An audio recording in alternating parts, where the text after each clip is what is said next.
Meghan Markle has just disgustingly broken the terms of the Sandringham Summit in her latest TV farce as the Sussexes start to leak new details about the meeting with the King. How predictable.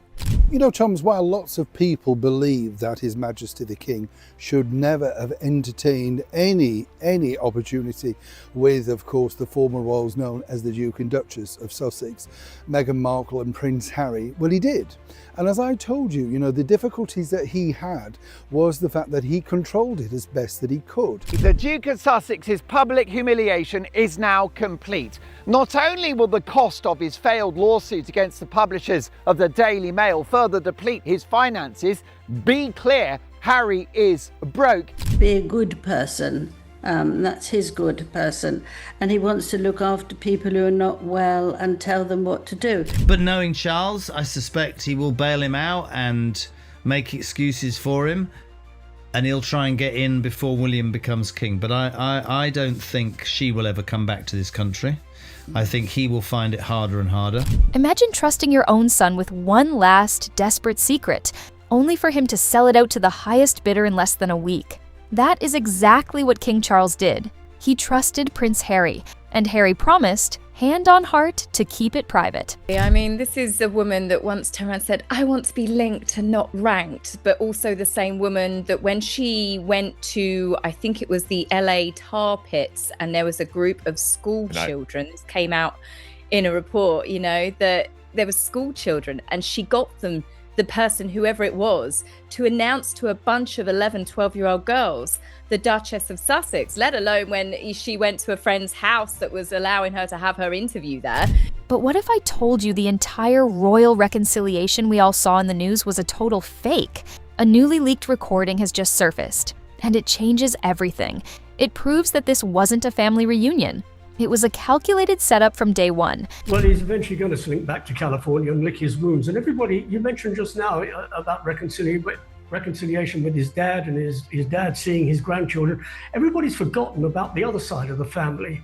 Thomas Markle hasn't even met his grandson, let alone his son-in-law, let alone his grandchildren. So there's reconciliation on both sides. Unfortunately, it's not that easy over here because every time Harry says something.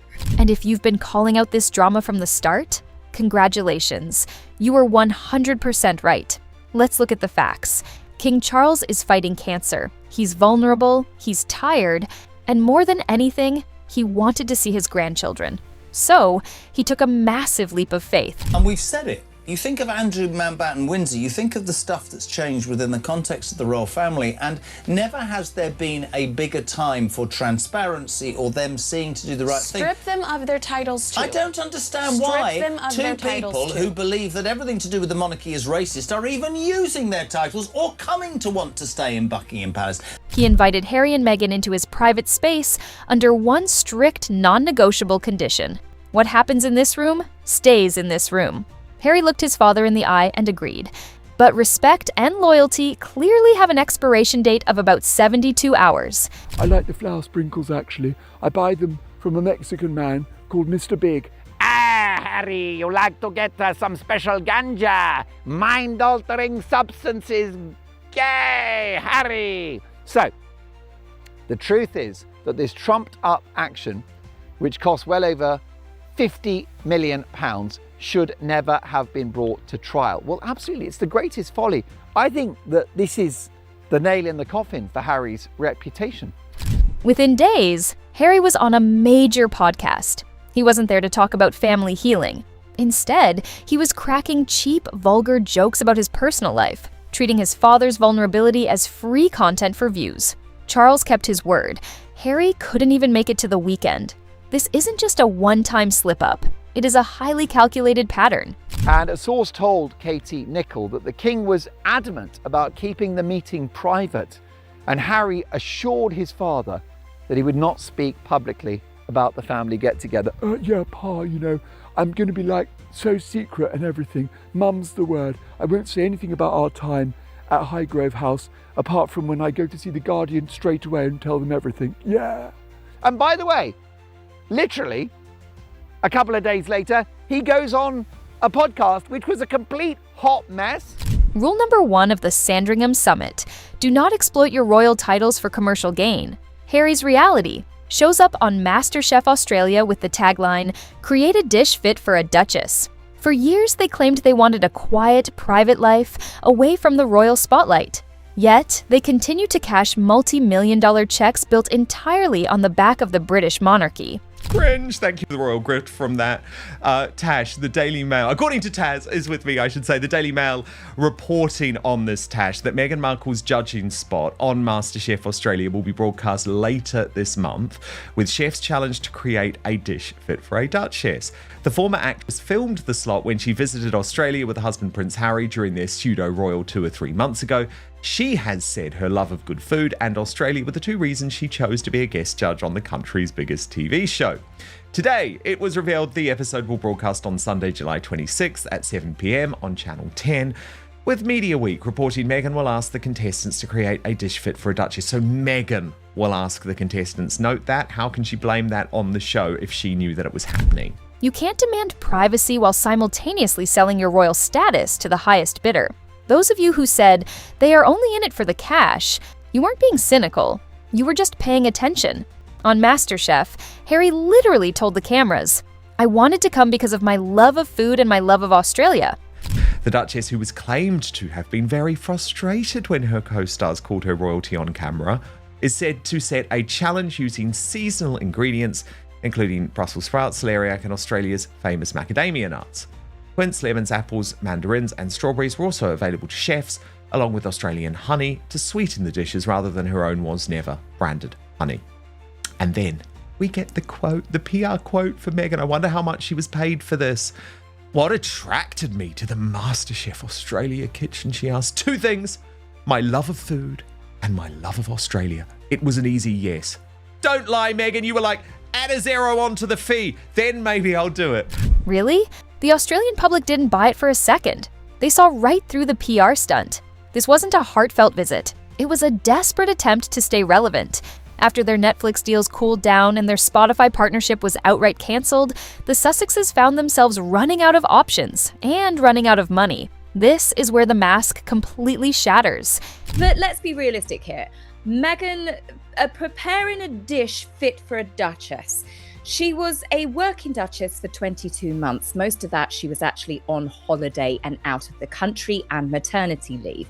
Secondly, Meghan Markle never even made it to an official state banquet. Not even once. I think it's obvious that you could probably serve Meghan burger and chips, but given the way that that woman eats burgers, I mean, come on, Dan. No one wants to see that. No one wants to see her eat. No one wants to see her touch any food. Harry decided to sue the Daily Mail, claiming illegal phone hacking, wiretapping, and massive privacy violations. He dragged 40 journalists through 4 painful years of legal battle. The judge, Mr. Justice Nicklin, asked one basic question: where's the evidence? The answer? Nothing. 0. The judge didn't just dismiss all 97 claims, he openly stated that Harry was untruthful on the stand. It is war! The Daily Mail destroy Prince Harry. The Duke of Sussex's public humiliation is now complete. Not only will the cost of his failed lawsuit against the publishers of the Daily Mail further deplete his finances, be clear, Harry is broke. His reputation has been absolutely wiped out. Now, before I bring you news of what Prince William thinks of Harry's reunion with King Charles, which involved Meghan, Archie and Lily back on royal property, take a listen to a raging Paul Dacre, former editor of the Daily Mail and one of the greatest journalists on the planet. Here he is dealing with Prince Harry in no uncertain terms. Let that sink in.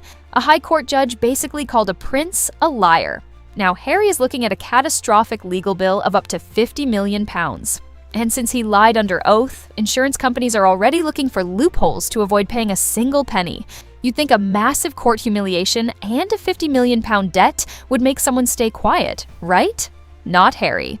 Days after the verdict, he went on a podcast making highly inappropriate, crude jokes about his bathroom habits. He goes on a podcast, makes a joke of himself and talks about his reproductive organs in an X-rated interview that I can't even quote on a family show. So he didn't exactly reveal details of the face-to-face summit, but he hangs out with Charles, gets this reunion with the kids, and then makes a fool of himself on a podcast days later. And that's why Charles is so naive, because you can't do business with this guy. A source told Katie Nicholl the king was adamant about keeping the meeting private. Harry assured his father that is not worth the paper it's written on. Also, what about this? This is from Katie Nicholl, Vanity Fair, good friend of mine, an amazing lady. Archie and Lily were very excited about seeing their grandfather, a source told Nicholl, adding there have been calls from a rather frantic Harry to his father's aides trying to make it happen. Well, we know it's frantic because we know Harry is desperate, and he was desperate. This is the same man who claims his dignity and privacy are constantly violated. Meanwhile, look at Prince William. While Harry is on podcasts talking about his bodily functions, William is giving dignified professional interviews, focusing on homelessness, mental health, and actual charity work. The contrast is embarrassing. And the contrast gets even sharper. It's one of those estates where they do have prominent guests go there, and there are ways that you can get in and out relatively unseen. And let's be honest, Harry and Meghan are multi-millionaires. Why not take a helicopter in? Why not go in for absolute privacy? You know, this was obviously timed for the photograph that knew exactly the time, exactly where they would be. I mean, they did, to be fair, know that Harry and Meghan were going to go to Althorpe. So you could say paparazzi were lurking in the bushes, but I'm sorry, those two leak all of the time. They set up the paparazzi all of the time for those two to be like, oh, it was nothing to do with us. It's the boy that cried wolf, really. I mean, you wouldn't believe that they hadn't set it up. Princess Catherine, after undergoing intense cancer treatment, made her return to public duty. No drama, no complaints, no paid interviews, just pure grace. The public's reaction proved one thing: people respect duty, not self-pity. William is quietly building his legacy, preparing to lead. Harry is stuck in the past, fighting old tabloid battles and burning every bridge he has left. When you connect all the dots, the motive becomes incredibly simple: money. That this is the truth.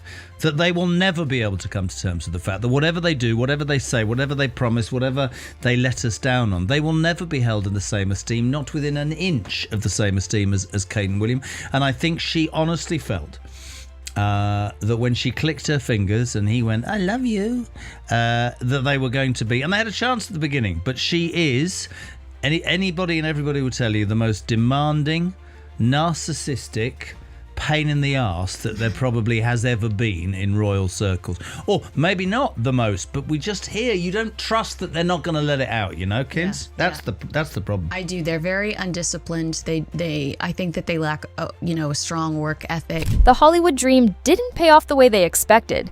The lavish Montecito lifestyle is incredibly expensive to maintain. So, how do you pay a £50 million court bill?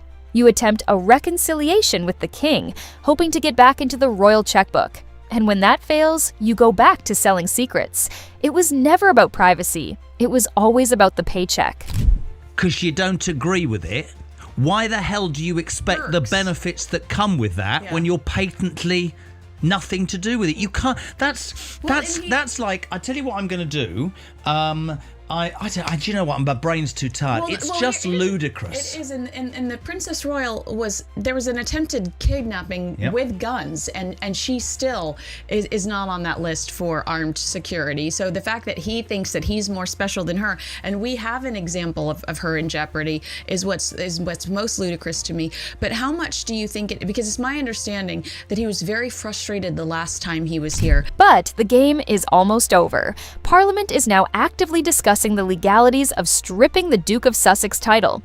We've already seen Prince Andrew lose his titles and military honors. The precedent is there, and everyone in royal circles knows that when William eventually takes the throne, the tolerance for this drama drops to absolute zero. King Charles should go.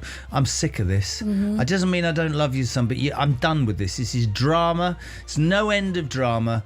It's just always a circus you didn't want to be in. You can just be called Harry, and then you'll have like Andrew Mountbatten. Well, I'm still apparently walking around his little house going, I'm a royal, you have to call me sir.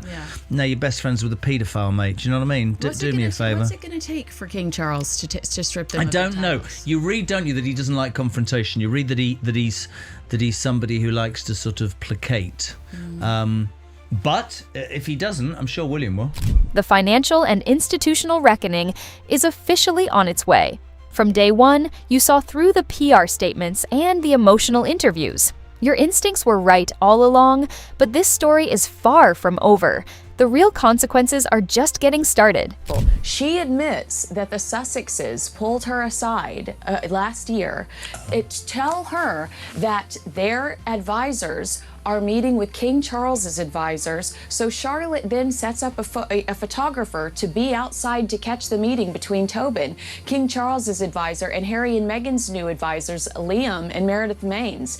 And remember those pictures that went everywhere? And she says, I was told about that by Harry and Meghan's team. I set up the photographer. I ran that story. Then Harry and Meghan went and briefed the Telegraph and said that they were angry that somebody at the palace must have leaked that story. And her reason for telling us this is she's saying, there's Harry on the stand. If this video opened your eyes, smash that like button, drop a comment below with your take, and subscribe so you don't miss what happens next. If you want to see how this dramatic royal showdown ends, make sure to click the video on your screen right now. Don't forget to hit subscribe so you never miss an update.